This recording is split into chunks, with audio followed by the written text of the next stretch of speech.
High above the trading floor, the air smelled of ozone and biological fear. Princess Ilara adjusted the heavy ceremonial silks draped over her shoulders. The fabric was spun from microcrystalline fibers, designed to reflect the harsh artificial lighting of the obsidian spire and project an aura of unassailable authority. The spire was not a place for royalty. It was a marketplace for flesh. Strictly speaking, her presence here, unescorted by the royal guard, violated 3 separate security mandates. She documented the infractions in her mental ledger anyway. Compliance was necessary for the empire, but observation was necessary for her own understanding of the systemic decay she suspected existed beneath a polished veneer of matriarch Vex's rule. Below her, the merchandise was paraded across the elevated platform. An asymmetrical, jagged scratch marred the polished metal of the auction block. Ilara stared at that scratch. It was a tiny, mundane imperfection in the Kryn Citadel's otherwise flawless architecture of control. The auctioneer, a high-caste Silthari with glowing vocal nodes, listed the biological yields of the next lot. A Terran. He was designated in the Imperial Registry as Jasper. His hands were bound in heavy magnetic restraints. The gravitational suppressors forced him to his knees on the cold metal. And he laughed. It was not a sound of hysteria.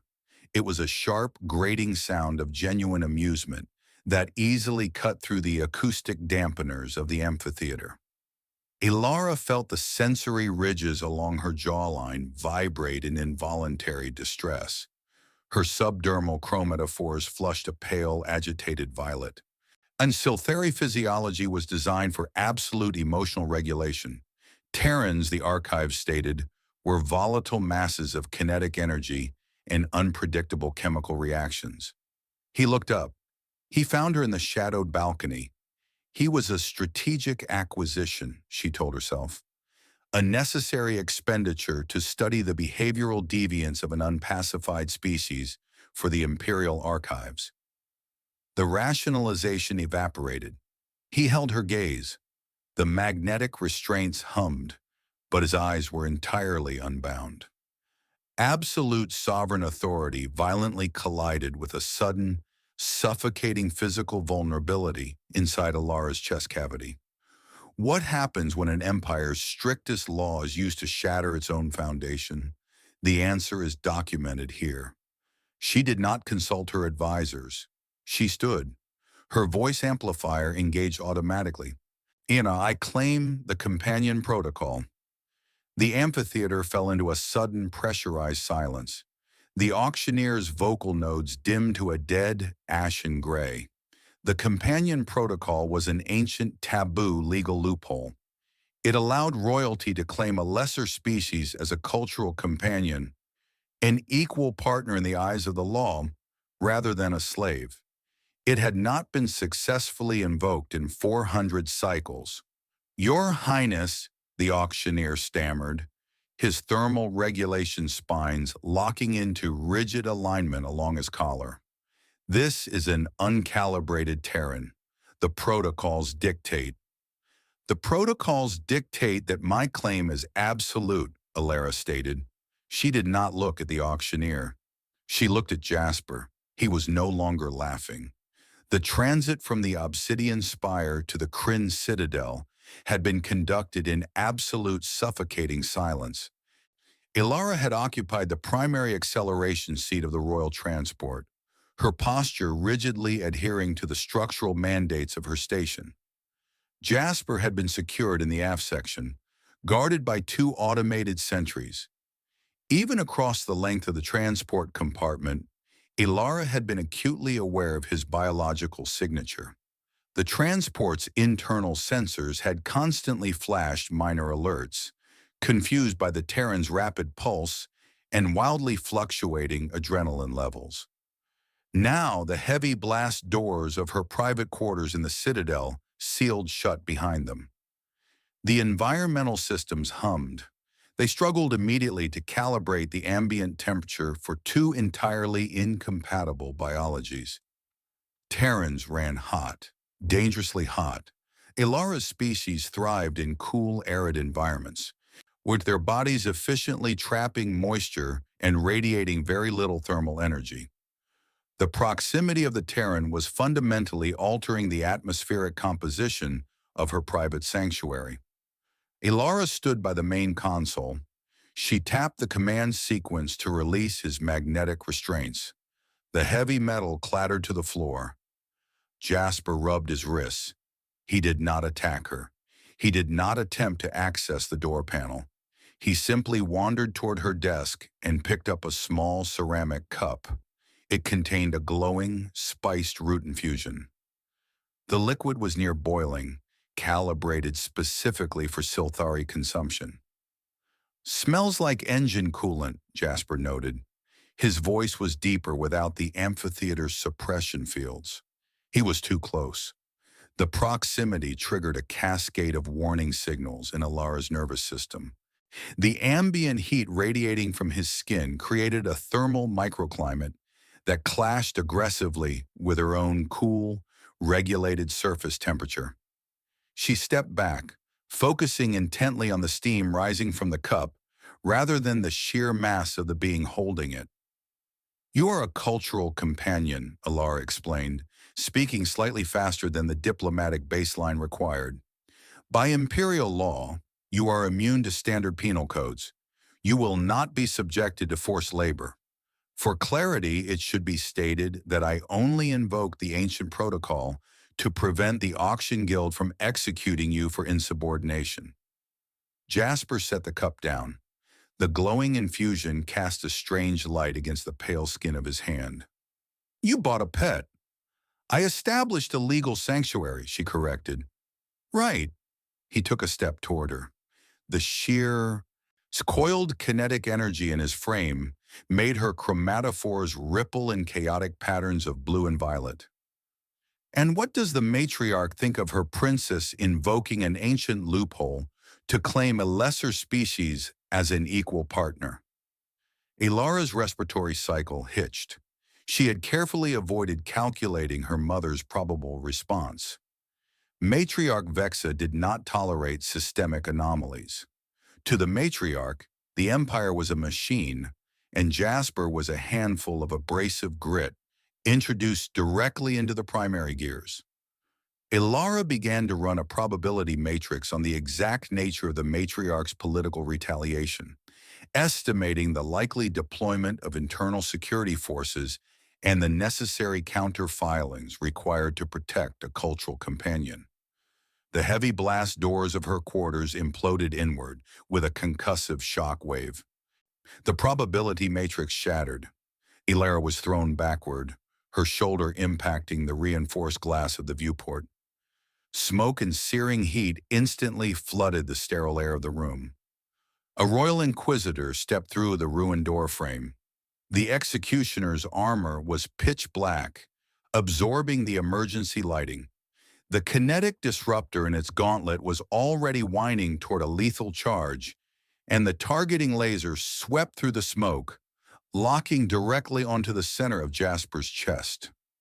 Elara dropped beneath the blinding arc of the energy weapon, the beam scorching the exact spatial coordinates where her primary respiratory vents had been a fraction of a second prior. The resulting ozone tang mixing sickeningly with the sharp metallic scent of vaporized structural reinforcement and burning microcrystalline silk. But she did not hesitate. Her physical density was deceptive.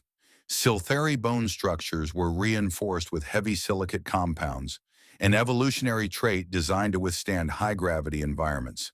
It made her physical strikes devastatingly heavy. She lunged forward, closing the distance before the Inquisitor could recalibrate the kinetic disruptor. With a single, mathematically precise kick, she shattered the armored figure's knee joint. The Inquisitor collapsed with a synthesized grunt of pain. Elara ripped the disruptor from the gauntlet, crushing the primary power cell in her bare hand. Silence returned. Jasper watched her. He didn't speak. Ilara felt the sudden, crushing weight of his unblinking stare, a gaze that stripped away her royal titles and left only the violent, predatory mechanics of her biology exposed to a species she was supposed to be studying.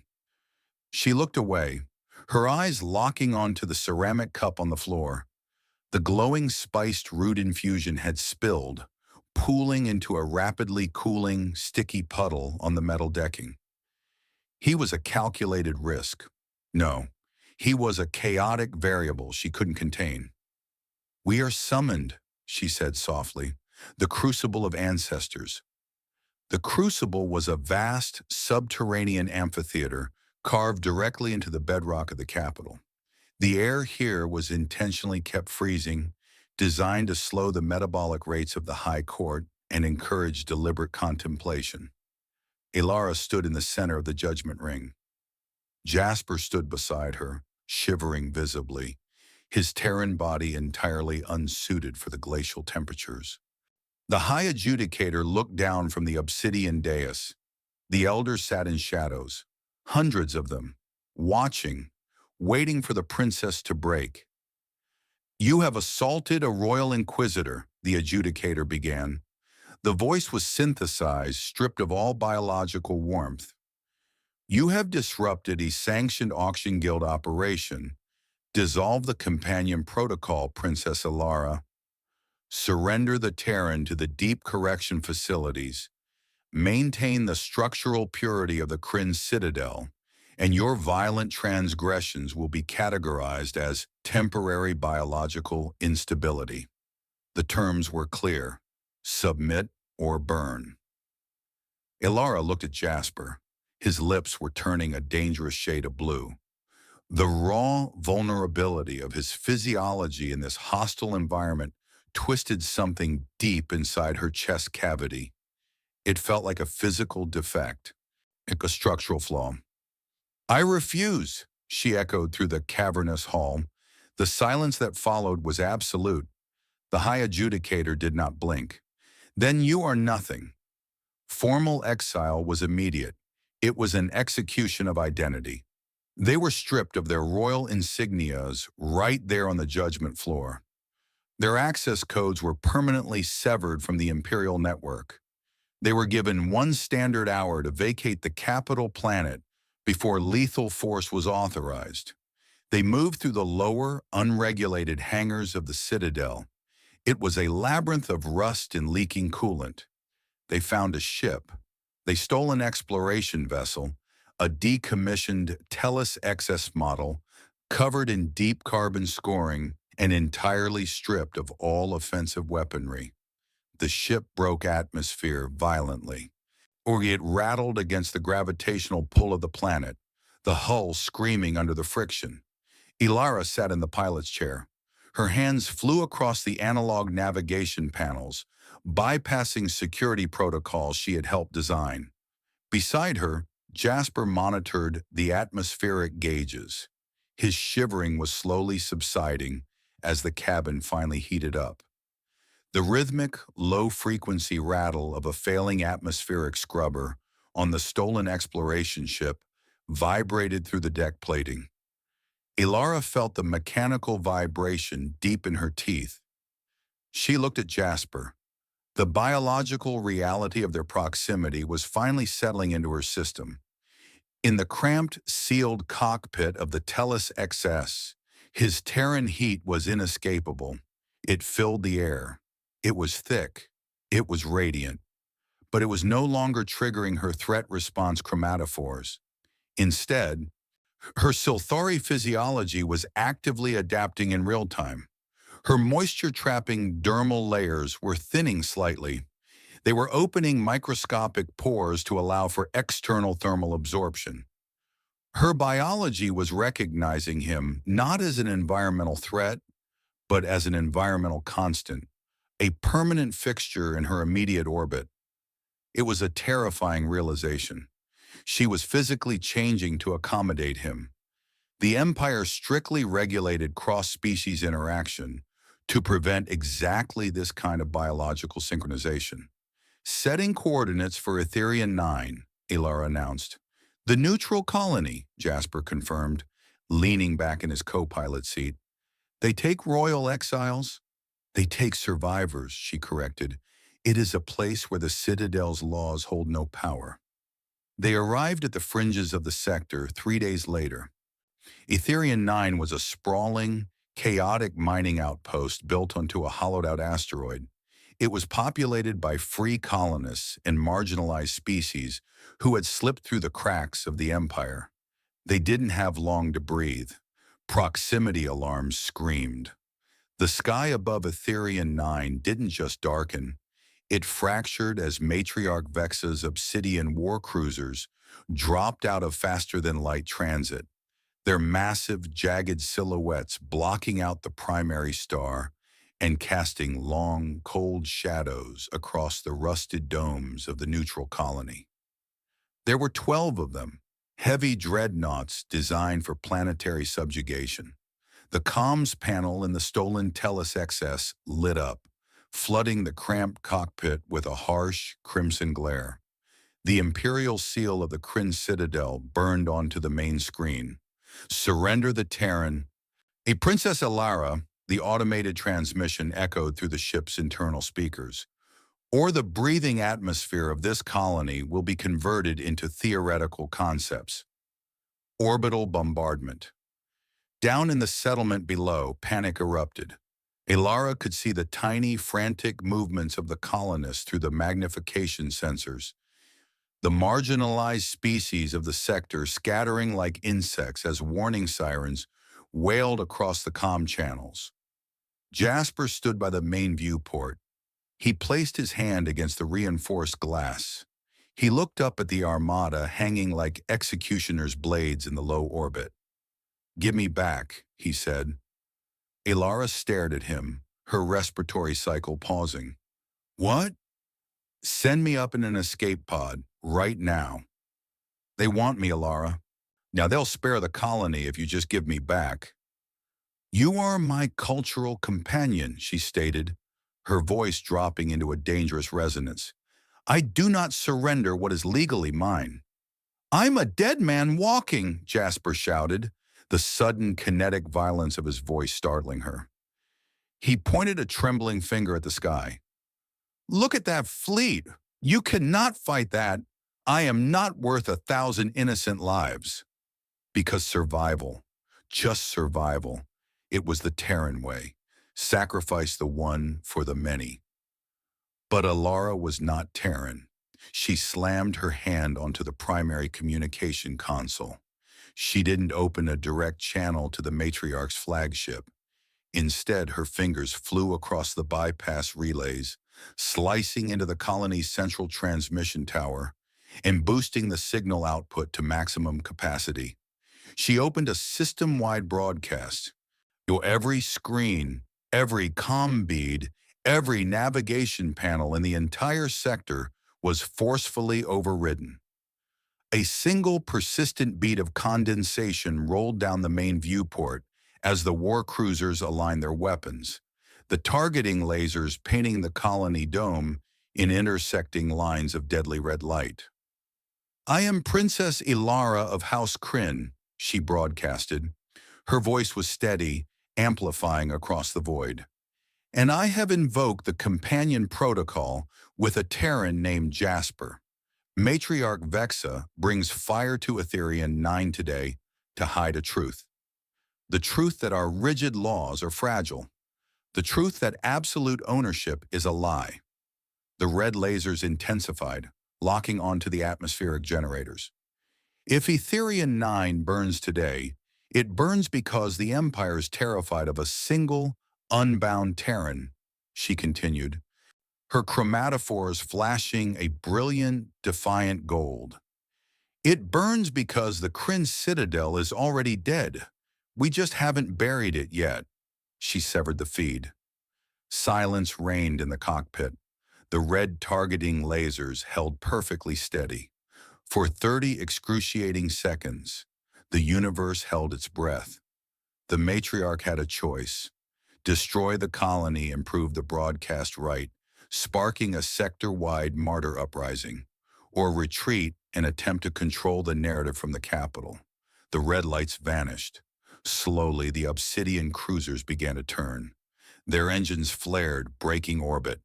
The matriarch had blinked. They had won. For now. The massive dreadnoughts vanished back into the faster-than-light slipstream, leaving the sky above Etherian 9 empty and violently quiet. Ilara let out a long, shuddering breath, her silicate-reinforced spine finally slumping against the pilot's chair as the adrenaline crashed. The heavy work of rebuilding Etherian 9 began the next solar cycle. They used abandoned technology and manual labor to reinforce the failing domes.